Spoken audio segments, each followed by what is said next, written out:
Good morning, David Paul here.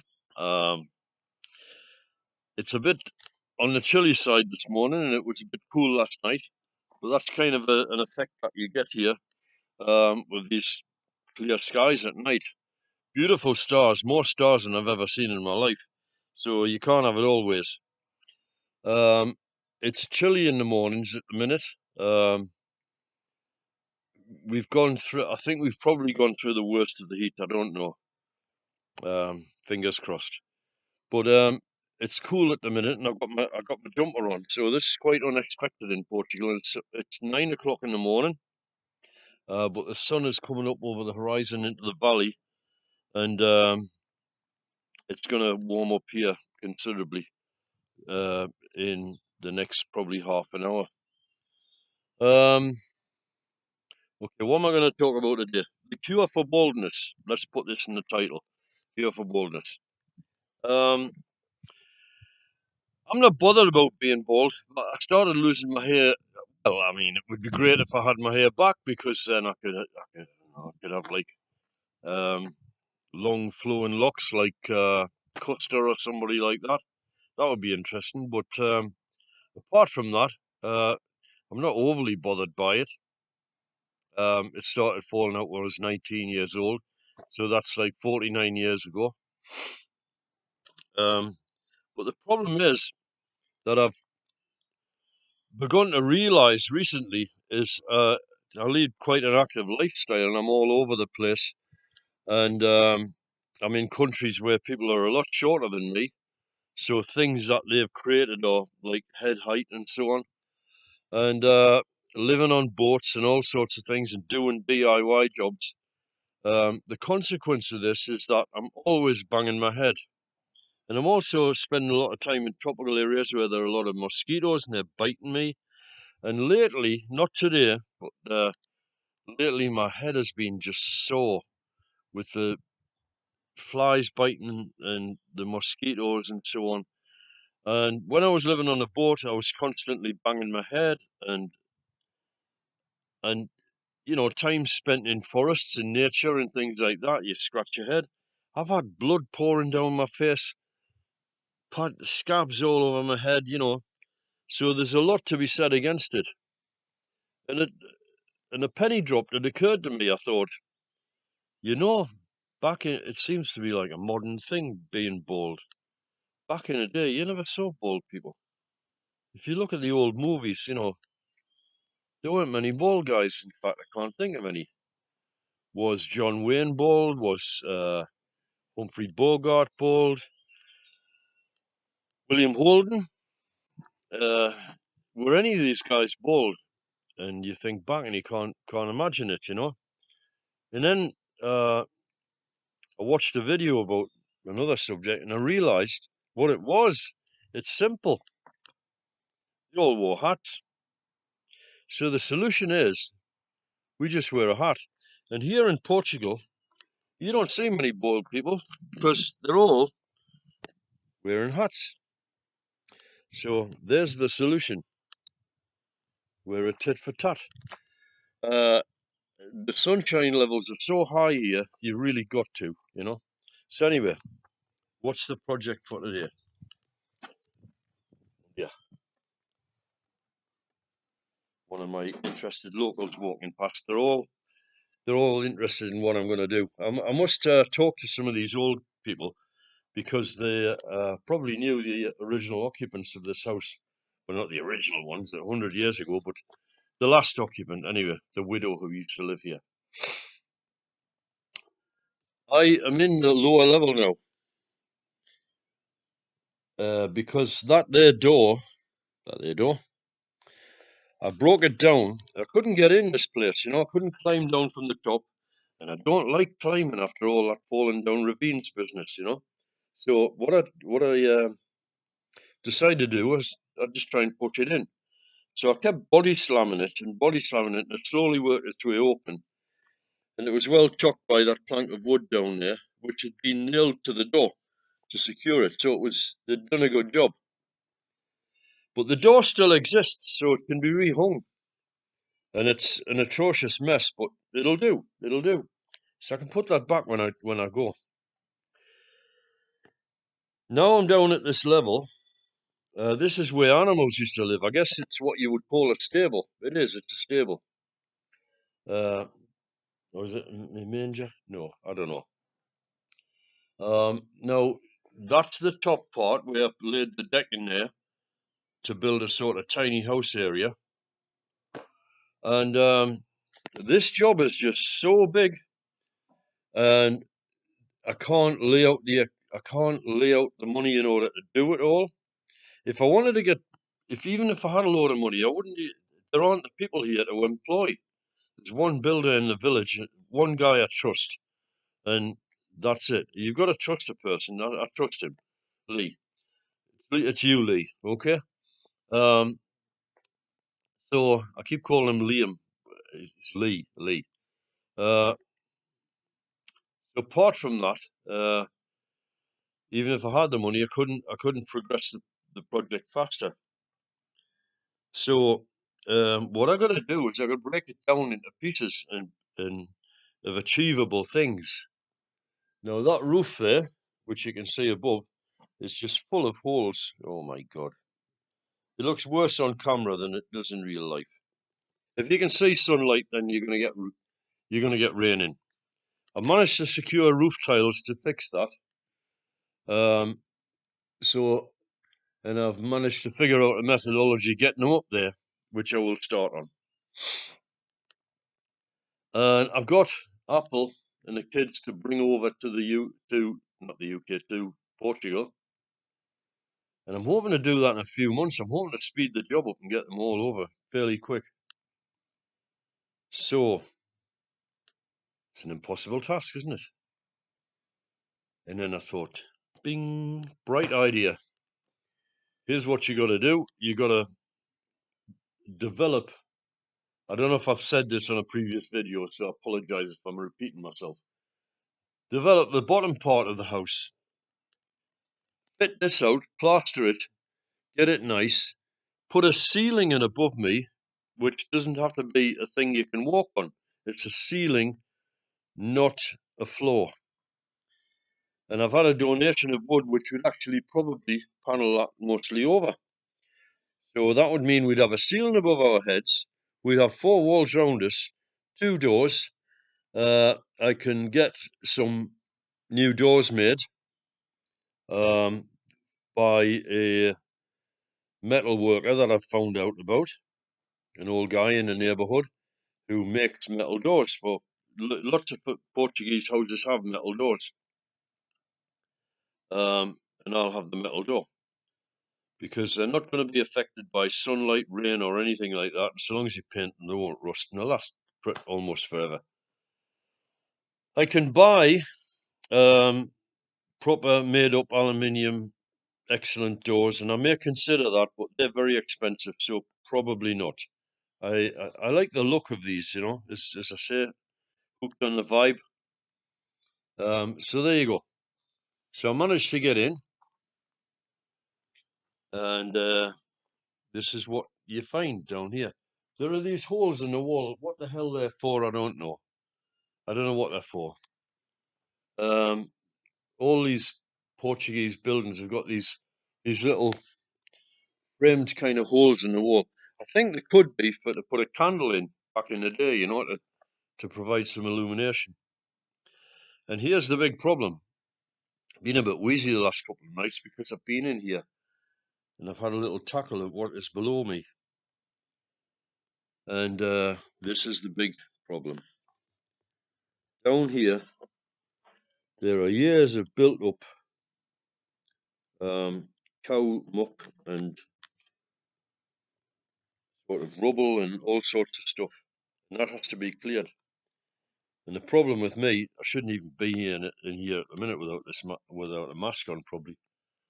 The problem with me is I'm an asthmatic. And once I get started on this stuff, I'm going to be probably wheezing like crazy at night. So I'm going to have to take some tablets for that, wear a mask, and just do it very carefully and very slowly, and try not to make too much mess. I considered, because this is all horse or cow muck, and it may happen, I don't know. I don't think so. I considered burning all of this, just starting a fire in here and just having a little fire in the middle. It's all stone, everything's stone, so I'm not going to set fire to the place. Well, it'll be a new aspect of science if stone was able to burn, so that's not going to happen. So I could burn it, and I'll consider that, but it seems to have a lot of rubble mixed in with it, so I don't know how well that's going to go, and whether it's just going to be worse than actually just clearing it. I don't know. I'll have to decide. And one idea I thought of is converting the whole lot, all of the organic material, into biochar. I've seen it done with rice husks, and I've used these rice husks in plants and stuff, in soil addition and so on. But whether it's going to work here or not, I don't know. The only way to find out, I guess, is to try. Or just completely incinerate it, and so then you just have the ash. I don't know. Really don't know. All of these things are all brand new things that I've never done. But looking down there, this was carved out of the hillside. If you look down, you can see a hole there where I've swept it aside. Bad idea, sweeping things. You know, that's going to create a lot of dust in the middle of the night. You don't see that, you're breathing it. So that there hole goes down to the bedrock. So I'm standing pretty much 4 inches above the bedrock on all this peaty cow's muck, you know, or horse muck or whatever, probably horses in here, I guess. So once that's gone, I'm down to the bedrock and I'm onto something solid. And then I can start laying things on top of it. And the plan here, I've got this idea about having saltillo tiles. And so what I'm going to do is I'm going to lay a thing called a visqueen sheet. That's a trade name. It's a damp-proof membrane, a big polyethylene black sheet that lays on everything. And then on top of that, you lay something like sand or whatever. I'm not going to use sand. So you level it, and then having leveled it, you can then put down, say, things like paving slabs or something like that. Now, I'm watching lots of videos about saltillo tiles, and they cost a fortune. So sometime in today or tomorrow or whenever I can get the chance, I've got some cement. What I'm going to do is I'm going to try and create one of these, but using clay and cement to make the tile instead of having to fire it. And then all of a sudden, peanuts, really cheap. So you, I don't know, 10 cents a tile or something. I have to decide on a dimension. So it occurred to me, I want square tiles all over the floor, simple pattern. And I thought, it's entirely arbitrary what you do. I could make it to some factor of the floor size or whatever. But I decided, no, what I'm going to do, I'm going to do them 30 centimeters wide, because that's the standard tile size. So when I'm in the middle of the job, I might suddenly think, oh, you know, it would look really good if I put some whatever's in the middle of this, you know, or diamonds in it, or some other tiles to just like break up the pattern, or God knows what. And then I think, damn, I've got an odd shaped tile. So if I stick to the 30 centimeters, that's okay. Now 30 centimeters it's only slightly bigger than this this little mini laptop I'm using. It's not a tiny tile, but it's also not an overly big tile, but it's a reasonable size tile. And what's good about that is the smaller the tile you get, the stiffer it gets. So the less likely it is going to get crack. The smaller the differential forces, all the forces in it, which are pulling and tugging it apart, will be because they're all closer together. So on drying, it's less likely to crack as well. But it's not so small that it might sort of tilt on as a result of people standing on or whatever, and become dislodged. So I've been interested for a long while in clear floors, and I don't really fancy that. I don't want to have a floor which is walking around unclear and having to tell everybody who comes into the house, oh, take your shoes off, or don't break the floor up or whatever, because it's delicate.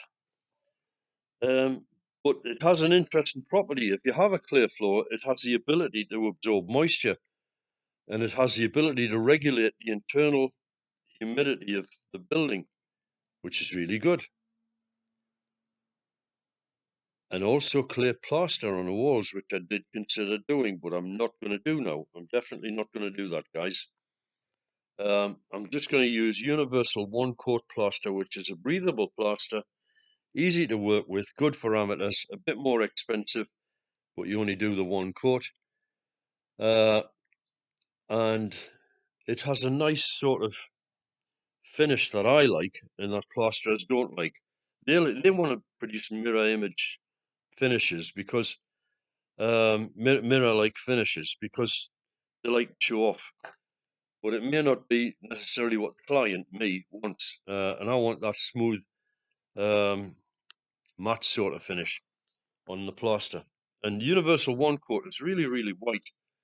So you don't even need to paint it if you don't want to. So I'm going to do it out in that. So the floor's got to go. The visqueen sheet and then something's got to be laid on that. So I'm going to lay clay. I'm going to put a clay foundation underneath the Saltillo tiles. So I will put damp or wet clay on this visqueen sheet. In these weather conditions at the minute, it'll dry nicely. And that will allow me to smooth this thing to my heart's content because it's never going to set. And if it's not just perfect, then I'll do it again till I get it right. Then I'll lay the Saltillo tiles on top of that, which being they're capable of passing moisture. They're quite porous. You know, cement is to some degree has porosity. So that will allow that to interact with the clay beneath, and it'll give some degree of humidity regulation, which is what I'm looking for. And that's that. And we'll see how it works. And if it doesn't work, I'll dig it all out, sling it, and put concrete down, which I don't want to do. I'll still put the tiles down, but I'll put it on top of concrete maybe. See how the tiles turn out. This idea might not work. The colour of the clay around this area is just absolutely perfect for what I'm trying to do. It looks almost identical to a Saltillo tile. And when you polished it, it'll just look identical. So it's going to work. And that's that. About the tiny house, which I talked about in the previous video, it's getting cold at night. There's a possibility of rain at some time. Eventually, it's going to rain in Portugal. And that tent is not up to the scratch, and it's going to cost me 40 quid to buy another one. I don't want to buy another one because I'm sick of sleeping in tents. So what do you do to get out of that? Well, the plan was, and still may be, it's open to consideration, to create a sort of small tiny house area here that I can sleep in and be clean in like a wee house. So that is a possibility. And the other possibility is to still proceed with plan A, which is that area up the top there, and build the tiny house thing up there. Disadvantages about that: climbing around, doing stuff, possibility of falling, not too sure. Advantages: I've already put the planks down. And there's one big disadvantage of having this tiny house thing here, is I've now created a structure smack in the middle of my working area, because this is the main focus of the job now. So okay, I create this structure. It's a nuisance. It's in the way, and it's messing up the job. Whereas if I didn't put it here, then I would have I would have nothing in the way. I'd have clear sight lines, and I could say, "Oh, that floor is not level." Because the risk is that you're going to end up with the tiny house floor level being different to the rest of the room. It's all going to be done as one thing, and this will be ultimately 2 bedrooms. And I'm forgetting that this is the first video I've done of the inside of the house, of the lower floor. So I should be a bit more detailed. And a toilet in there. Doubtful, very doubtful, that I will put a shower in there. I don't like the idea of the shower. The reason why is if you go to the toilet, you flush the toilet, you wash your hands, and you go. You go in the shower, you start messing around, and you're creating lots of moisture. Possibly put a washing machine in there and start making more moisture and making more wet. And that's putting moisture in the house that you didn't have to do in the first place. You, you know, if you want to go to the toilet and you want to do a number 2, that's not a very frequent occurrence. So you don't really need an internal toilet for that. You can have an exterior toilet. If you have the exterior toilet, it's much easier to pump the stuff away because I can put it up on the hill there, so I've got some gravity to help take it into a septic tank or some sort of receptacle. It makes a lot more sense, that. And also, I'm just thinking, if you've got to inform people that that toilet is for urination only, because if it's all plumbed up just to handle urine, and if somebody does do the number 2, this is going to be problematic. So anyway, that's the plan there. A small amount of that area taken away just for a toilet. You go in, you do your business, and you wash your hands, and you go. And I guess if you weren't going to have a shower in the morning, you could probably just use that to wash your face and go as well, you know. So that wouldn't hurt. And that's pretty much it. Now, there is another option, which is to put the tiny house doings over that side, and there's a good reason why that might be a good idea. I went to a taverna yesterday, and they had a wood-fired stove in the middle. And I noticed the outside, they got a pipe which comes out, turns right 90 degrees, goes up about sort of 10, no more than like 10 feet up in the air, and then just vents stuff out, and all the muck's going on the side of the building. It's a very rough and ready sort of thing. And I thought, but if that's your idea of how you could do it permanently, then it sure isn't going to be a bad thing for me to do it temporarily. So problems I have here are getting that smoky stuff out of the house, and I've just spotted it. So I don't want to build a huge big chimney all the way at the top just for a temporary structure, which I've then got to sling. Also having to shell out the money for that. So what do you do? Well, these holes that I pointed out before, there's one there, that they stick in the walls for some reason. Candles, as I was saying, possibly. There's another one there. And I just spotted that there is another one there. And I think, I'm not sure, this one, no, it doesn't. There is a hole in this wall, which sort of implies that there was a hole going through at one time for some reason. So it just occurred to me that I could possibly carry on and just make the hole go all the way through the wall, put my stovepipe out through that, job solved. That has got big potential. So I think I'm going to stick with plan B. Tiny house remains here, despite the fact that it's getting in the way of the job, because I've got that there hole where I can stick a wood-fired stove. For a couple of £100, you can buy these camp stoves for use in tents. And if I'm to build a cabin up on the hill there, on land I've got at the back, that would be an ideal little stove to then transfer to that cabin, so it wouldn't be a waste of money. So what I could do is I could put the tent stove there, use that hole for the exit, and there's my heating system for the winter time in here, which I'm told it's cold, but Portugal, it's not as cold as Britain. You know, I don't care what they have to say about it. It's not as cold as Britain. So, looks like we have liftoff.